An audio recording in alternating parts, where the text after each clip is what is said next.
been watching the media coverage, and Bernie was also slimed, slandered, libeled in a similar situation, right? That's right. A couple of years ago, I wrote a book called 100 People Who Are Screwing Up America, about people who are cheapening the culture, like violent rap music people. And a man in Tennessee read the book, said he wanted to kill everybody in it, but since he couldn't, went into a church that was a liberal church and shot and killed 2 people. It's a terrible, terrible thing. And then I got blamed, as you have this week. I got blamed for the murders.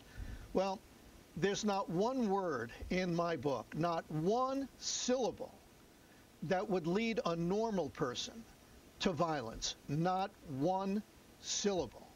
So, and anybody, any of these critics who are blaming me for the murders, if they had only read the book, they would have known that. Yeah, but Bernie, they don't care. They're just trying to marginalize you and me. Exactly. And here's the question.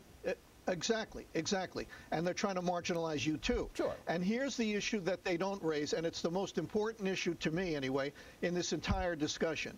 We live in a free country, and in a free country, it's important for people to talk about important issues, like the culture, like late-term abortion, like the size of government, like all sorts of things.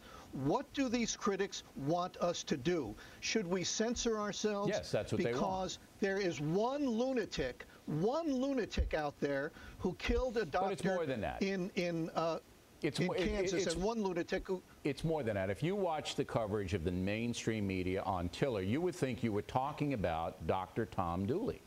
You would think you were talking about the most compassionate man in the world who never did anything wrong. That's a very good point. Right, and that he's going to be canonized by the Pope fairly soon.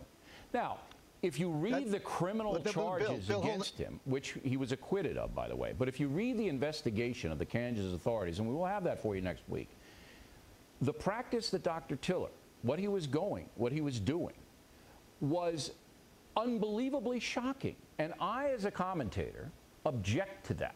I objected to his practice. Right. I have a right as an American to object to it, and I objected to it strongly. Now, that's what they want to stifle, Bernie, because they don't want an objection to any abortion practice. That's exactly right. But what they're not intelligent enough to realize is that if you stifle this kind of dissent, this is a terrible thing for the United States of America. They don't care, Listen, though, a Bernie. lunatic. But we need to say it, though. We need to say it. Would anybody in his right mind blame Jodie Foster for appearing in a movie, Taxi Driver, because some psychopath saw the movie, became infatuated with Jodie Foster, and wanted to impress her by killing Ronald Reagan? Nobody in his right mind would blame Jodie Foster for that, but they're blaming you, they're blaming me for what happened. But I think we cannot let lunatics set the bar for what we can well, and that's right. But these aren't lunatics. These are people that are producing the network news programs and the Washington Post editorial board. Look, that story in the Washington Post today, and they gave me an opportunity to reply, but I'll deal with that in a moment. But that was as vicious as it gets by this woman. And this woman is a zealot. This woman is a fanatic. NARAL, any baby killed at any time in the womb, for any reason, that's what this woman espouses. Now, you know, look, there are very important life-death issues in this country. Terrorism, abortion, crime, rape, child molestation, and I'm going to speak out about them.